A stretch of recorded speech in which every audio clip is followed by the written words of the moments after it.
দেখতে পাচ্ছেন বন্ধুরা, এখানে একটি গাছ আছে। মানব দেহের জন্য সবচেয়ে উপকারী একটি পুষ্টি সমৃদ্ধ হলো পেঁপে গাছ। বিশেষ করে যাদের গ্যাসের সমস্যা আছে তারা এই পেঁপে খাবেন। কাঁচা পেঁপে খাওয়া উপকার, পেঁপে ভর্তা করে খাওয়া উপকার, পেঁপে রান্না করে খাওয়া উপকার। অর্থাৎ পেঁপে আপনি যেভাবেই খাবেন না কেন আপনার উপকারে আসবে। যদিও ছোটোবেলায় এটা আমরা বিরক্ত লাগতো, কিন্তু এটাই আমাদের জন্য খুবই অত্যাবশ্যকীয় প্রয়োজনীয় হয়ে উঠেছে। দেখতে পাচ্ছেন এখানে ফুলও চলে আসছে, তার মানে ফল ধরবে।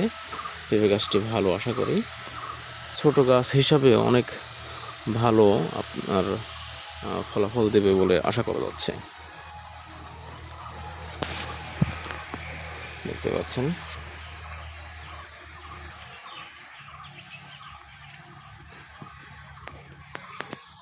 তো এরকম নিত্য নতুন উপকারী ভিডিও পেতে অবশ্যই আমাদের চ্যানেলটি সাবস্ক্রাইব করে রাখবেন।